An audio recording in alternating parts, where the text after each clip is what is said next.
السلام علیکم ورحمۃ اللہ وبرکاتہ۔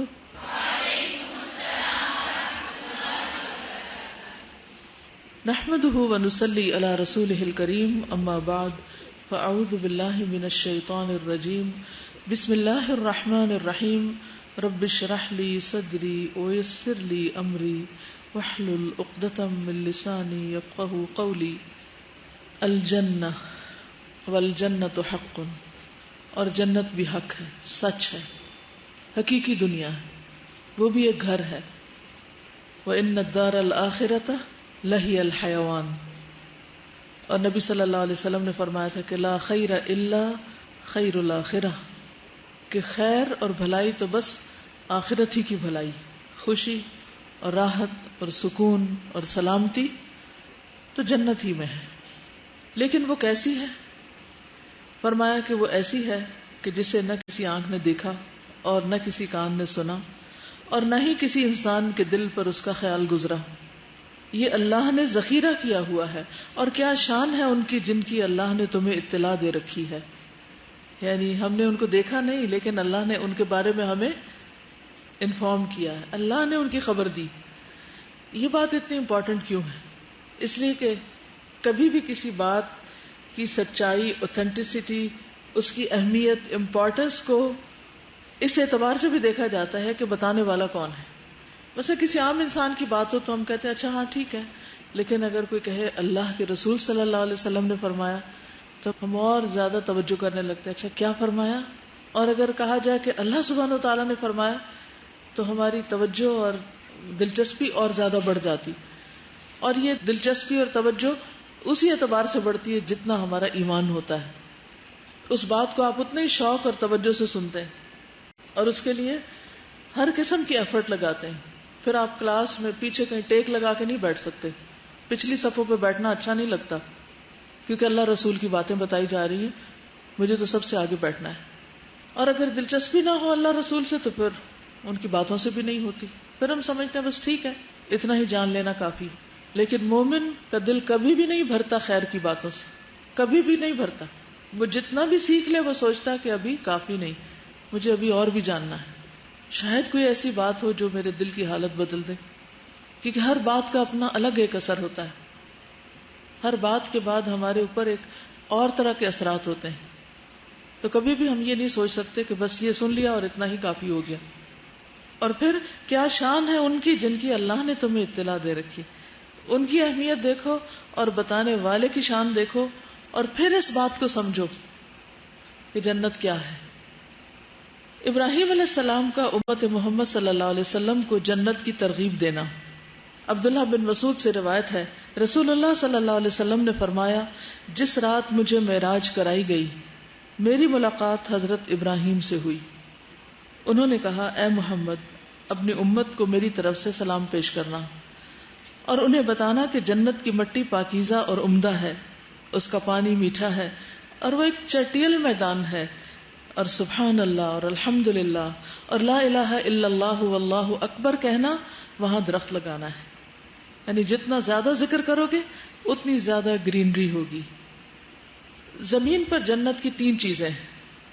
آپ نے فرمایا کہ جنت کی صرف 3 چیزیں اس زمین میں اب بھی پائی جاتی ہیں: اجوا کھجور کا درخت، جنت کی برکت سے ہر دن فرات میں اترنے والے چاندی کے اوقیے، یعنی فرات ریور ہے نا، اس کے اندر چاندی اترتی ہے جنت کی، اس کی کیفیت کیا ہے اللہ عالم، برکت ہے، فزیکل فارم ہے، کیا شکل ہے اس کی۔ بہت ساری چیزیں ایسی ہوتی ہیں کہ جن کو ہم نہیں ایکسپلین کر سکتے، کیونکہ اس کو ظاہر پر ہی لینا ہوتا ہے۔ اللہ تعالیٰ نے کچھ چیزیں، اور جنت کے بارے میں تو ویسے بھی نہیں، کسی آنکھ نے دیکھا نہیں، کسی کان نے سنا نہیں، اگر وہاں کی کوئی چیز یہاں کسی دریا میں اتر رہی ہے تو اس کی کیا کیفیت ہے اللہ عالم، ٹھیک ہے نا۔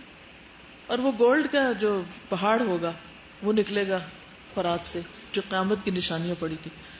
تو اب جنت کی برکت سے ہر دن فرات میں اترنے والی چاندی، ٹھیک ہے۔ اواق تنزل فی الفرات کل یوم من برکت الجنت، یہ الفاظ ہیں حدیث کے۔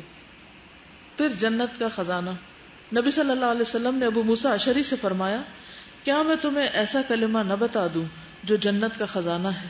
تو میں نے کہا کیوں نہیں؟ آپ نے کیا فرمایا ہوگا؟ شابش. لا حول ولا قوت الا باللہ پڑھتے ہیں روز؟ کب پڑھتے ہیں لا حول ولا قوت الا باللہ؟ ہم نے اس کلمے کا کیا استعمال کر رکھا ہے؟ جب کوئی ناپسندیدہ چیز دیکھتے ہیں تو ہم کہتے ہیں لا حول ولا قوت الا باللہ. تو جنت کا کلمہ جو ہے، جنت کا خزانہ، اس کو ہم کس طرح پڑھتے ہیں؟ جنت میں داخلے سے پہلے ہی رہائش گاہ کا مقرر ہونا. رسول اللہ صلی اللہ علیہ وسلم نے فرمایا مجھے امید ہے کہ تم اپنی نیک اولاد سمیت جنت میں داخل ہونے سے پہلے وہاں اپنی رہائش گاہیں بنوا لو گے، یعنی عمل کر کر کے، کیونکہ جنت کی رہائش گاہ دنیا کی کنکریٹ سے نہیں بنتی بلکہ عمل سے بنتی. پھر جنت کا ایک چکر سارے غم بھلا دے گا، جیسے جہنم کا ایک چکر ساری خوشیاں بھلا دے گا. اسی طرح رسول اللہ صلی اللہ علیہ وسلم نے فرمایا کہ اہل جنت میں سے اس آدمی کو پیش کیا جائے گا جسے دنیا میں لوگوں سے سب سے زیادہ تکلیفیں آئی ہوں گی. پھر اسے جنت میں صرف ایک غوطہ دے کر پوچھا جائے گا، اے ابن آدم، کیا تو نے کبھی کوئی تکلیف بھی دیکھی؟ کیا تجھ پر کبھی کوئی سختی بھی گزری؟ وہ کہے گا، اے میرے رب، اللہ کی قسم کبھی نہیں، کبھی کوئی تکلیف میرے پاس سے نہیں گزری اور نہ ہی میں نے کبھی کوئی شدت اور سختی دیکھی. تو دنیا کی جتنی بھی تکلیف ہے، جتنے بھی غم ہے، جتنی بھی مشکلات ہیں، یہ ساری جنت میں بھول جائیں گی انسان کو. تو اس سے پتہ چلتا ہے کہ یہ تھوڑے دن کی ہے.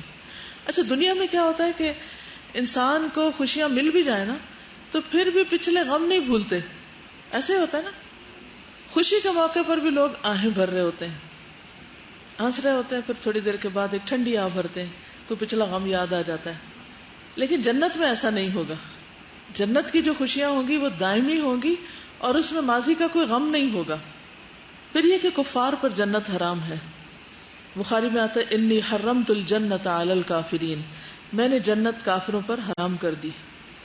جو شخص 3 بار جنت مانگے جنت اس کے لیے سفارش کرتی ہے کہ اسے داخل کیا جائے جنت میں. اصل بات یہی ہے کہ طلب رکھنے والا. لیکن ایک اور حدیث سے پتہ چلتا ہے کہ جو جنت کی طلب رکھنے والا ہو وہ کبھی سو نہیں سکتا. سونا تو انسان کی ضرورت ہے.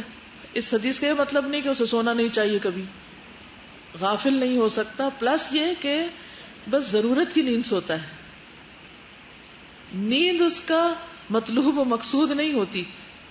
کچھ لوگ ایسے ہوتے ہیں نا کہ ان کو جتنا بھی سونے کو مل جائے پھر اس کے بعد اپنا کام پہ توجہ زیادہ ہوتی. اور کچھ لوگ اگر ان کی مرضی کے خلاف کچھ نیند کم ہو تو وہ کام سے توجہ ہٹا لیتے ہیں، نیند پہ ساری توجہ لے جاتے ہیں. آج میری نیند نہیں پوری ہوئی، آج میری نیند نہیں پوری، آج میری نیند، وہ بار بار یہی کہے چلے جاتے ہیں. اور ایک بات کو بار بار دہرانے سے کیا ہوتا ہے؟ کوئی بھی چیز اس کا اثر ختم ہو جاتا ہے یا زیادہ ہو جاتا ہے؟ جی، اچھی چیزوں کا کم ہو جاتا ہے، لیکن بری چیزوں کو اگر بار بار ذکر کیا جائے تو پھر کیا ہوتا ہے؟ بڑھ جاتا ہے. وہ پھر چیزیں تازہ ہو جاتی ہیں، پکی ہونے لگتی ہیں. اس لیے ایک دن پہلے بھی بات ہوئی تھی کہ منفی کلام کو کم سے کم منہ سے نکالا جائے.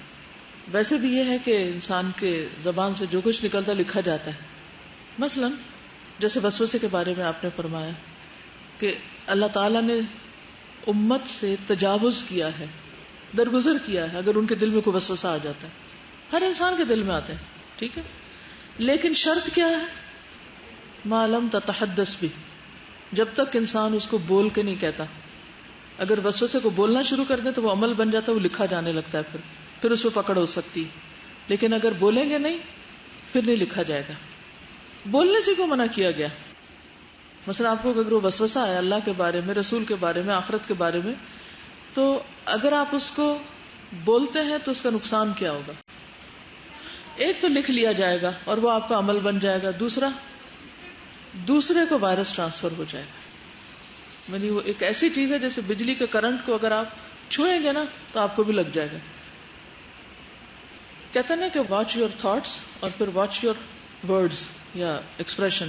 جو بھی آپ ایکسپریس کرتے ہیں تو جو آپ کا کلام ہوتا ہے وہ پھر آپ کے ایکشن بننے لگتے ہیں یا پھر وہ آپ کے اوپر حاوی ہونے لگتا ہے.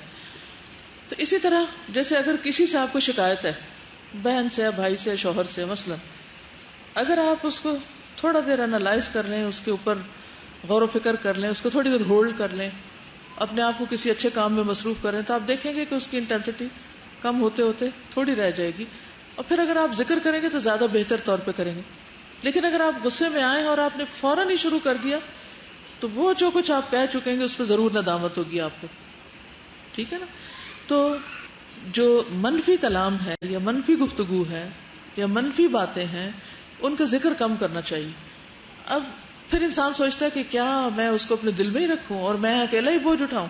اصل میں ہوتا کیا، ہم کیا چاہتے ہیں، ہمارا بوجھ کوئی اور اٹھا لے، ہم اپنا نزلہ کسی پہ پھینکیں اور ہم ذرا سے تھوڑے ریلیف میں آ جائیں. حالانکہ اس کا ایک اور نیگیٹو ریئیکشن کیا ہوتا ہے کہ دوسرا آپ سے بھاگنے لگتا ہے. اللہ نے آپ کو ایک امتحان میں ڈالا نا، ہر ایک کا امتحان فرق ہے. جو آپ کو نعمتیں ملی ہوئی ہیں وہ دوسرے کو نہیں ملی ہوئی. آپ ان پہ نظر رکھیں، لیکن ہم ان کو تو ذکر نہیں کرتے، ان کو تو چھپا چھپا کے رکھتے ہیں. ان پہ تو ہوا بھی نہیں لگنے دیتے بعض اوقات کہ ہمیں اللہ نے کیا دیا ہے. شکر ادا کرنا یا زبان سے بولنا تو بہت دور کی بات ہے، یہ کسی کے ساتھ شیئر کرنا. لیکن جو غم دکھ پریشانی ہوتی ہے وہ ضرور ہم کسی کو بولتے ہیں. ٹھیک، اب اس کا نتیجہ کیا ہوتا ہے، وہ اور پکا ہوتا جاتا ہے اور پکا ہوتا جاتا ہے. اس کے برعکس اگر آپ انما اشکو بثی وحزنی الی اللہ پر عمل کریں تو یقین مانے کہ کچھ عرصے کے بعد وہ چیز کم ہونے لگ جائے گی اور اللہ تعالیٰ اس کو اٹھا لے گا، ہٹا دے گا اس کو. تو بہرحال دنیا میں اگر کسی انسان کو سب سے زیادہ بھی کوئی تکلیف پہنچی ہوگی تو جنت کی ایک جھلک دیکھ کے کمپلیٹ اس کا وہ سب کچھ ختم ہو جائے گا، کوئی دکھ سکارز کچھ بھی نہیں رہے گا. پھر آپ دیکھیے کہ جنت میں داخلے سے پہلے تیار کیا جائے گا لوگوں کو ایک طرح سے. جیسے آپ کسی پارٹی میں جاتے ہیں نا تو کیا کرتے ہیں، نہاتے دھوتے صاف ستھرے ہوتے. لیکن زیادہ تر بیوٹیفیکیشن آپ کی کس چیز کی ہوتی ہے اس وقت؟ ظاہر کی ہوتی ہے. اچھا، جنت میں جاتے وقت آپ کی صرف ظاہر کی نہیں بلکہ باطن کی بیوٹیفیکیشن ہوگی. ظاہر کی تو ہوگی لیکن اندر کی صفائی ہوگی تاکہ جنت کو انجوائے کر سکیں. سورۃ الحجر میں آتا ہے اللہ تعالیٰ فرمائیں گے ادخلوها بسلام، سلامتی سے، امن سے داخل ہو جاؤ. پیچھے پل صراط پہ تو پروفٹ کہہ رہے ہوں گے نا رب سلم سلم. اچھا، یہاں اس بات سے مجھے کسی کا کامنٹ یاد آیا کہ انہوں نے لکھا کہ مجھے اس سے اور بھی زیادہ نبی صلی اللہ علیہ وسلم کی محبت میرے دل میں پیدا ہوئی کہ آپ حوض کوثر کے پاس ہوں گے، میزان کے پاس ہوں گے، پل صراط پر ہوں گے. یہ کون کر سکتا ہے؟ وہ کہے میں تو بخشا بخشایا ہوں، جنت میں سب سے پہلے مجھے جانا چاہیے تو تم لوگ ادھر رہو، میں تو جا رہا ہوں. ایسا بھی کر سکتے تھے نا آپ، سب سے پہلے آپ ہی کے لیے دروازہ کھولا جائے گا، امت بیچ میں دھکے کھاتی پھرے اور آپ جنت میں داخل ہو جاتے. لیکن آپ کہیں حوض کوثر پہ پانی پلا رہے ہوں گے، یا پھر پل صراط پر آپ دعا کر رہے ہوں گے، یا پھر آپ میزان کے پاس دیکھ رہے ہوں گے کہ کیا ہو رہا ہے، اور پھر شفاعت کریں گے. تو یہ کتنے کام کی بات ہے، اتنی کیئر، اتنی رحمت. وما ارسلناک الا رحمۃ للعالمین. کہیں کوئی خود غرضی کا شائبہ بھی نظر نہیں آتا. اور نبی صلی اللہ علیہ وسلم کی زندگی میں بہترین نمونہ ہے ہم سب کے لیے. ہم سب بھی اپنے اپنے رویے دیکھیں کہ ہم دوسروں کے لیے کتنے کیئرنگ ہیں، ہمارے دل میں کتنا دکھ اور درد ہے کہ کس پر کیا بیت رہی. تو کہا جائے گا ادخلوہا بسلام، سلامتی کے ساتھ جنت میں داخل ہو جاؤ، آمینین، امن میں رہنے والے. وَنَزَعْنَا مَا فِي صُدُورِهِم مِّن غِلٍّ إِخْوَانًا عَلَى سُرُرٍ مُتَقَابِلِينَ. اور ہم ان کے دلوں میں اگر کچھ کدورت ہوگی تو وہ بھی نکال دیں گے، اور وہ بھائی بھائی بن کر آمنے سامنے تختوں پر بیٹھیں گے. یعنی جنت میں جو ان کی سٹنگ ہوگی، آمنے سامنے ایک دوسرے کو فیس کریں گے، بیک نہیں کریں گے، اور باہم ملاقاتیں کریں گے. کس حال میں کہ دل میں کچھ بھی نہیں ہوگا کسی کے خلاف. یہ جنت کی سب سے بڑی خوبی کہ کسی کے لیے کوئی بیڈ فیلنگ ہوگی نہیں، جو ہوگی وہ نکال لی جائے گی. دنیا کے سارے غم بھلا دیے جائیں گے، بیڈ فیلنگ نکال دی جائیں گی. اب امن سے آ کے بیٹھیں. امیجن کریں کسی بھی ایسی جگہ کے بارے میں، کسی بھی دو افراد کے بارے میں کہ جنہیں ایک دوسرے سے کوئی شکایت نہ ہو، ایک دوسرے کے بارے میں گمان اچھا ہو، تو ان کے لیے دنیا بھی خوبصورت ہو جاتی، دنیا بھی جنت بن جاتی. لیکن دنیا میں شاید ایسا ممکن نہیں. شیطان دشمن ساتھ ہے. قیامت کے دن تو اس کو جہنم میں پھینک دیا جائے گا تو پیچھے نہیں آ سکے گا. وہ پہلے تو چلا گیا تھا آدم علیہ السلام کے پیچھے، لیکن اب نہیں جا سکے گا، اب اس کو روک لیا جائے گا. تو پھر جنت والے بذات خود نہایت چنے ہوئے اچھے لوگ ہوں گے، وہ بھی ایک دوسرے کے خلاف بدگمان نہیں کریں گے، کسی کو شیطان بھی نہیں ہوگا، پچھلی باتیں بھی دھو کے نکال دی جائیں گی. تب آپ دیکھیے کہ کس state of mind and heart انسان اس میں داخل ہو رہا ہے. کبھی کسی وقت آپ کچھ لمحوں کے لیے اپنے آپ کو اس حال میں لانے کی کوشش کریں کہ آپ کے دل میں کسی کے لیے کوئی چیز نہ ہو، آپ یہاں بھی لطف اٹھائیں گے. تو یہ جنت کے اندر داخل ہونے والوں کی وہاں پر حالت ہوگی. اور اس سے پہلے ایک پل پر روک کر مومنوں کو جب دوزخ سے نجات مل جائے گی، یعنی اب پل پار کر کے آگے، تو ادھر پیچھے دوزخ رہ گیا، آگے جنت ہے، بیچ میں ایک اور پل ہے، ایک اور برج ہے. تو انہیں ایک پل پر جو جنت اور دوزخ کے درمیان ہوگا، یعنی سامنے جنت ہے، پیچھے دوزخ ہے، بیچ میں وہ برج ہے، روک لیا جائے گا اور وہیں ان کے مظالم کا بدلہ دے دیا جائے گا جو دنیا میں ایک دوسرے پر کوئی زیادتی کی تھی، جو وہ دنیا میں باہم کرتے تھے. پھر جب پاک کر دیے جائیں گے اور ان کی کانٹ چھانٹ ہو جائے گی تو انہیں جنت میں داخلے کی اجازت دے دی جائے گی. کہاں کہاں تک جا کے حساب ہوگا بندے کا. ہم سمجھتے ہیں ایسے ہی جنت میں چلے جائیں گے، ایسے ہی داخل ہو جائیں گے. بہت مرحلے ہیں. اس ذات کی قسم جس کے ہاتھ میں محمد کی جان ہے صلی اللہ علیہ وسلم، ان میں سے ہر شخص اپنے جنت کے گھر کو اپنے دنیا کے گھر سے بھی بہتر طور پر پہچانے گا. ہم نے دیکھا ہوگا اگر آپ شہر سے باہر جائیں تو واپسی پر جو گھر قریب آتا ہے اور پھر اگر آپ اپنی لین میں داخل ہو جائیں تو بچے بھی شور مچا دیتے ہیں، گھر آ گیا گھر آ گیا، بچے بھی پہچانتے ہیں. تو اس سے آپ اندازہ لگائیں کہ جنت کا گھر اس سے بھی زیادہ پہچانیں گے آپ اپنا. اس کی کیا وجہ ہوگی کہ جنت کا گھر آپ پہچانیں؟ قبر میں بھی انسان کو وہ کھڑکی کھول کے دکھا دی جائے گی، اس سے بھی ایک اندازہ ہوگا. اور نہیں، اپنا گھر قرآن و حدیث سے تو جنرل ڈسکرپشن ہے نا، اس میں آپ کا کون سا، آپ کیا آپ جنت الفردوس ہے آپ کے لیے، جنت عدن ہے یا کوئی اور جگہ ہے، کون سا درجہ؟ جنت میں تو 100 درجے ہیں، تو کس کا کس درجے پہ گھر ہے؟ جو کچھ بھیج رہے ہیں نا وہی آگے بنا ہوا ہوگا. یہاں بیٹھ کے آپ تعمیر کر رہے ہیں، وہ یہاں بیٹھ کے وہاں تعمیر ہو رہی وہاں کے لیے. اس لیے یہ زندگی بڑی قیمتی ہے. مثلا اگر کسی نے گھر بنوایا ہو آپ میں سے، یا گھر بنانے کا کوئی سلیقہ یا سمجھ بوجھ اس کو ہو یا بنتے ہوئے دیکھا ہو، تو آپ نے دیکھا ہوگا کتنے مرحلے ہوتے ہیں گھر بنانے کے، کتنا ٹیڈیس کام ہوتا ہے. بچپن میں اور تو بہت بڑی بڑی چیزیں کہیں نظر نہیں آتی تھی، تو سب سے بڑی چیز جو نظر آتی تھی مجھے اپنے آس پاس وہ گھر ہوتے تھے نا. میں بہت غور کرتی رہتی تھی گھر کیسے بنا، پہلے کیا ہوا ہوگا، پھر کیسے، پھر یہ جوڑا کیسے، پھر یہ چھت کیسے بنی، یہ کیسے، یہی چیزیں زیادہ نظر آتی تھی، انہیں بھی زیادہ جیسے غور و فکر ہوتا ہے.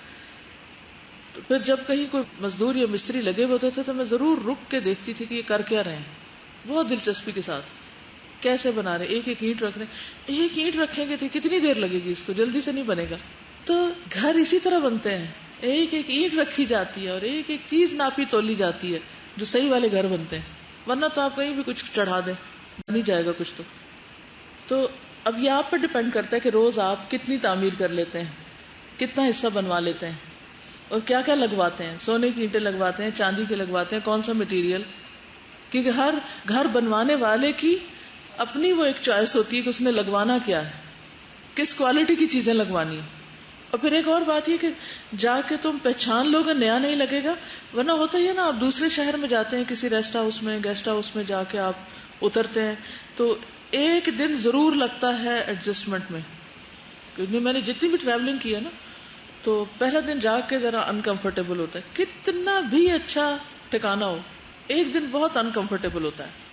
اور میں ہمیشہ اپنے آپ کو کہتی ہوں ایک دن لگے گا، صبر کر جاؤ، پھر ہر چیز سمجھ آ جائے گی. کیونکہ چھوٹی چھوٹی چیزوں میں انسان جو ضرورت کی چیزیں ہوتی ہیں وہ اپنی جگہ پہ نہیں ہوتی. یہ بیگ کھولو، وہ نکالو، وہ کہاں، یہ کہاں. اگر آپ گھر کی شفٹنگ کریں تو کتنی مشکلات ہوتی ہیں، وہاں تو پھر 1 مہینہ بھی لگ جاتا ہے سیٹ ہونے میں. تو جنت اس کو تو آپ پہلے سے پہچانتے ہیں، یوں لگے گا جیسے کچھ بھی اجنبی نہیں، کسی قسم کا کوئی ڈسکمفرٹ نہیں. یہ اس کا حسن اور خوبصورتی. پھر جنت میں داخلے سے پہلے غسل کے ذریعے جنتیوں کا رنگ روپ بدلے گا. پل صراط سے بچ کر آنے والا آخری شخص جب بچنے کے بعد اللہ کا شکر ادا کرے گا، پل صراط سے بچ کے نکل آنے والا آخری شخص، کوئی تو آخری ہوگا ہی نا. تو وہ اللہ کا شکر ادا کرے گا کہ میں بھی آ گیا. جیسے کوئی بس میں آخری شخص چڑھتا ہے نا. پھر اسے جنت کے دروازے کے پاس واقع نہر کی طرف لے جایا جائے گا. صبح غسل کرے گا، بس اس کی طرف اہل جنت کی خوشبو اور ان کے رنگ لوٹ آئیں گے. اسی طرح ایک اور روایت میں آتا ہے مسند احمد کی کہ جہنم سے کچھ لوگوں کو نکالا جائے گا. اب پہلا تو وہ تھا نا جو جہنم میں گیا نہیں، سیدھا ہی آ گیا، اور اب شفاعت کے ذریعے کچھ اور لوگ نکالے جائیں گے.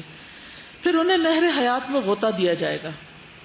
جب وہ وہاں سے نکلیں گے تو ان کی ساری سیاہی نہر کے کنارے گر جائے گی، کیونکہ وہ کوئلہ بنے ہوئے ہوں گے نا، تو ان کی جو اترے گی وہ ساری کنارے پہ آ جائے گی.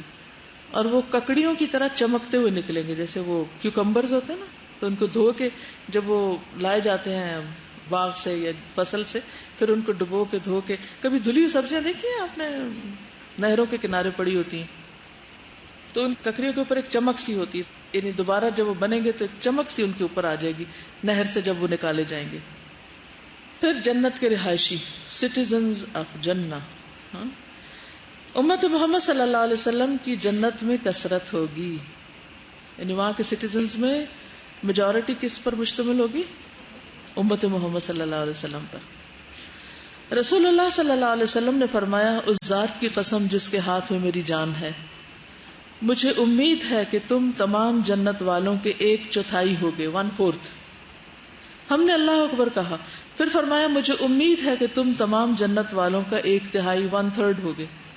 ہم نے اللہ اکبر کہا تو آپ نے فرمایا، مجھے امید ہے تم تمام جنت والوں کے آدھے ہوگے. پھر ہم نے اللہ اکبر کہا. پھر آپ نے فرمایا، محشر میں تم لوگ تمام انسانوں کے مقابلے میں اتنے ہوگے جتنے کسی سفید بیل کے جسم پر ایک سیاہ بال، یا جتنے کسی سیاہ بیل کے جسم پر ایک سفید بال. یہ ریشو ہوگا. بخاری کی روایت. پھر سب سے پہلے جنت میں جانے والے لوگ یعنی عوام میں سے رسول اللہ صلی اللہ علیہ وسلم نے فرمایا، میری امت میں 70,000 یا 7 لاکھ آدمی جنت میں جائیں گے جو ایک دوسرے کو تھامے ہوئے ہوں گے، یعنی ایک دوسرے کے ہاتھ پکڑے ہوئے ہوں گے. ان کا پہلا ابھی اندر داخل نہ ہونے پائے گا کہ جب تک آخری بھی داخل نہ ہو جائے، یعنی اکٹھے داخل ہوئیں گے. ان کے چہرے 14ویں رات کے چاند کی طرح روشن ہوں گے، یعنی سب مل کے اندر جائیں گے. اس سے کیا پتہ چلتا ہے؟ کیا بات سمجھ میں آئی؟ اول اور آخری یہ 70,000 یا 7 لاکھ کا گروپ کٹھا اندر جائے گا. لوگوں میں باہم اتحاد اور محبت اور ایک دوسرے کو ساتھ لے کے چلنے کی عادت. ٹھیک ہے. جنت میں کثیر تعداد میں داخل ہونے والے مساکین ہوں گے، غریب لوگ. نبی صلی اللہ علیہ وسلم نے فرمایا، میں جنت کے دروازے پر کھڑا ہوا تو اس میں داخل ہونے والوں کی اکثریت غریبوں کی تھی. مالدار حساب کے لیے روک لیے گئے تھے، مالدار حساب کے لیے روک لیے گئے تھے. لیکن دنیا میں کیا ہوتا ہے، جس کے پاس مال نہ ہو یا کم ہو تو عموماً شکر گزار نہیں ہوتا. اس میں تو ہمارے ساتھ بہت زیادتی ہے. اللہ کی تقسیم ہے. رزق کون تقسیم کرتا ہے؟ کیا بندے کرتے ہیں؟ نہیں، اللہ تقسیم کرتا ہے. تو جس حال میں بھی انسان ہو اس پر صبر اور شکر کرنا چاہیے، اور دوسروں کو دیکھ دیکھ کے روتے نہیں رہنا چاہیے کہ ان کے پاس اتنا کچھ ہے، ان کے پاس یہ بھی ہے، یہ بھی ہے، یہ بھی ہے، اور میرے پاس یہ سب کچھ نہیں ہے. یہ نہیں سوچنا چاہیے. جو ہے کہنا چاہیے اللہ تیرا شکر ہے کہ تو نے زندگی دی اور میں کچھ کرنے کے قابل ہوں. پھر جنت میں عورتوں کی قلیل تعداد. صحیح مسلم کی روایت ہے، رسول اللہ صلی اللہ علیہ وسلم نے فرمایا، ان اقل ساکن الجنت النساء، جنت میں رہنے والوں میں سب سے کم عورتیں ہوں گی. وجہ پیچھے ہم پڑھ چکے ہیں. کیا؟ ناشکرا پن اور زبان کا غلط استعمال، شوہر کی ناشکری. آزمائش میں صبر بھی کم ہوتا ہے. عورتیں کیوں جنت میں داخل نہ ہو سکیں گی؟ وہ ریزنز لکھ لیں جو جنت میں رکاوٹ ہیں اور ان کو نکال دیں اپنی زندگی سے. ان میں سے ایک، ایسا لباس پہننا جس کو پہن کے بھی انسان ننگا نظر آئے، ننگا لگے، چاہے سی تھرو ہو چاہے ٹائٹ ہو، یا اس کی شیپ اور کٹنگ ایسی کہ پہن کے بھی انسان کا جسم دکھ رہا ہو. پھر اہل جنت کی کچھ صفات ہیں. اہل جنت کے سب کے اخلاق ایک جیسے ہوں گے، یعنی عادات، مینرز، ادب آداب. دنیا میں بہت فرق بھی ہوتا ہے. کوئی کسی علاقے سے ہوتا ہے، کوئی کسی سے، کسی علاقے میں کوئی کلچر ہے، کسی علاقے میں کسی طرح رسپیکٹ کا انداز ہے، لیکن وہاں سملیرٹی ہوگی. نہ صرف یہ کہ ظاہر میں بلکہ اندر بھی اختلاف اور بغض سے پاک دل ہوں گے. مسلم کی روایت ہے، لا اختلاف بینہم ولا تباغض قلوبہم قلب واحد. نہ آپس میں اختلاف کریں گے، نہ آپس میں بغض رکھیں گے، ان کے دل ایک دل کی طرح ہوں گے. ان کے دل ایک دل کی طرح ہوں گے، یعنی آپس میں اتنی انڈرسٹینڈنگ ہوگی کہ سب ایک دوسرے کی بات سمجھتے ہوں گے. پھر پرندوں کی طرح کے دل. نبی صلی اللہ علیہ وسلم نے فرمایا، جنت میں کچھ ایسی قومیں داخل ہوں گی جن کے دل نرم مزاجی اور توکل علی اللہ میں پرندوں کی طرح ہوں گے، یعنی ان کے اندر بغض نہیں ہوگا. پھر جنت والوں کا حسن. اگر جنت میں سے کوئی شخص دنیا میں جھانکے اور اس کے کنگن ظاہر ہو جائے تو سورج کی روشنی اس طرح ماند پڑ جائے جس طرح ستاروں کی روشنی سورج کے سامنے ماند پڑ جاتی. کیا سمجھ میں آیا کیا ہوگا؟ اگر کوئی جنت والا دنیا میں جھانکے اور اس کے کنگن نظر آ رہے ہیں، کنگن کا کیا مطلب؟ چوڑیاں. تو سورج کی روشنی اس طرح ماند ہو جائے گی اس کے سامنے جس طرح ستارے نور لیس ہو جاتے ہیں سورج کے آنے پر. اس وقت بھی آسمان پہ ستارے ہیں لیکن وہ نظر نہیں آ رہے. پھر اہل جنت سوئیں گے نہیں. نبی صلی اللہ علیہ وسلم نے فرمایا، النوم اخو الموت ولا ینام اہل الجنہ. نیند موت ہی کی ایک قسم ہے، اس لیے جنت والے نہیں سوئیں گے. یعنی زیادہ زیادہ انجوائے کر سکے نعمتوں کو، راحتوں کو، یعنی سوئے بغیر بھی کمفرٹیبل ہوں گے. کیلولہ کا آتا ہے، احسن و مقیلہ کا لفظ آتا ہے قرآن میں، لیکن کیلولہ کوئی 2-4 گھنٹوں کی نیند نہیں ہوتی، تھوڑی دیر بس آنکھیں بند کرنا ہوتا ہے. پھر اسی طرح وہ اس میں تھوکیں گے نہیں. جنت میں کوئی نہیں تھوکے گا، نہ ان کی ناک سے کوئی آلائش آئے گی اور نہ ہی بول و براز. ان کا پسینہ مشک کی طرح ہوگا، یعنی مسک جیسی خوشبو ہوگی اس میں. بیویاں بھی پاک صاف ہوں گی. وَلَهُمْ فِيهَا أَزْوَاجٌ مُطَهَّرَةٌ وَهُمْ فِيهَا خَالِدُونَ. ابن عمر سے روایت ہے، رسول اللہ صلی اللہ علیہ وسلم نے فرمایا، اہل جنت کی بیویاں اپنے شوہروں کے سامنے ایسی اچھی آواز سے گائیں گی جو کبھی کسی نے نہ سنی ہو. یعنی عورتیں گانا بھی گائیں گی. ان کے گانے کے بول یہ ہوں گے، عربی کو چھوڑ کے صرف اردو کا ترجمہ بتا رہی ہوں. ہم خوش اخلاق ہیں، حسین چہرے والیاں ہیں، معزز لوگوں کی بیویاں ہیں جو ٹھنڈی آنکھوں اور مسرور نگاہوں سے دیکھیں گے. ہم ہمیشہ رہنے والیاں ہیں، ہم کبھی نہ مریں گی، ہم امن اور سلامتی والیاں ہیں، ہم کبھی نہ ڈریں گی، ہم مقیم رہنے والی ہیں، ہم کبھی کوچ نہ کریں گے، یعنی کہ یہاں سے جانا نہیں ہے کہیں. پھر اس کے ساتھ ساتھ اللہ کی تسبیح کے نغمے بھی ہوں گے، سبحان اللہ و بحمدہ. ابو ہریرہ فرماتے، جنت میں ایک نہر ہوگی جو جنت کے برابر طویل اور لمبی ہوگی. لمبی، جتنی جنت ہے اتنی لمبی نہر. اس کے دونوں کناروں پر آمنے سامنے کنواری دوشیزائیں کھڑی ہوں گی، بہترین آوازوں میں گا رہی ہوں گی. تمام لوگ ان کو سنیں گے تو گمان کریں گے کہ اس جیسی لذت تو جنت میں کہیں اور نہیں ہوگی. ہم نے کہا، ابو ہریرہ وہ گانا کیا ہوگا؟ انہوں نے فرمایا، وہ رب العزت کی تسبیح، تحمید، تقدیس اور ثنا کے گن ہیں. پھر جنتی عورت کے سر کا دوپٹہ دنیا و ما فیہا سے بہتر ہے. اگر جنت کی کوئی عورت زمین کی طرف جھانک بھی لے تو زمین اور آسمان اپنی تمام وسعتوں کے ساتھ منور ہو جائیں اور خوشبو سے معطر ہو جائیں. اس کے سر کا دوپٹہ بھی دنیا اور اس کی ساری چیزوں سے بڑھ کر ہے. پھر جنتیوں کا حلیہ، شکل کیسی ہوگی، قد کتنا ہوگا؟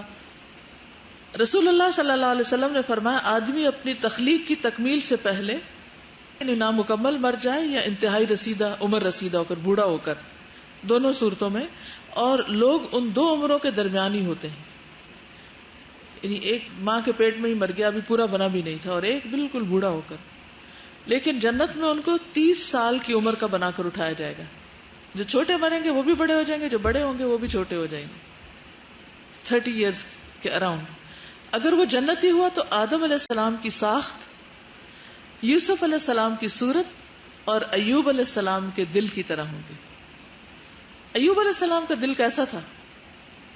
صابر و شاکر، اور جب نعمتیں تھیں تب بھی اللہ کی طرف متوجہ تھے، اور جب تکلیفیں آئی تو پہلے سے بھی زیادہ متوجہ ہو گئے. یہ ان کی خوبی تھی. اچھا ہمارا کیا ہوتا ہے، جب نعمتیں ہوتی ہیں تو پھر شکر کرتے رہتے ہیں، لیکن تکلیف آ جائے تو شکر بھول جاتے ہیں.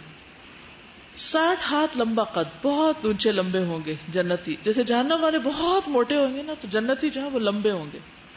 فرمایا سب کی صورتیں ایک ہوں گی. اپنے والد آدم علیہ السلام کے قد و قامت پر 60 ہاتھ اونچے ہوں گے. ان کے جسم پر کوئی بال نہیں ہوگا اور بے ریش ہوں گے، یعنی داڑھی بھی نہیں ہوگی. ان کی آنکھیں سرمگی ہوں گی، مکحلین، جیسے کاجل یا سرما پہنا ہوا ہو، آنکھیں خوبصورت ہوں گی.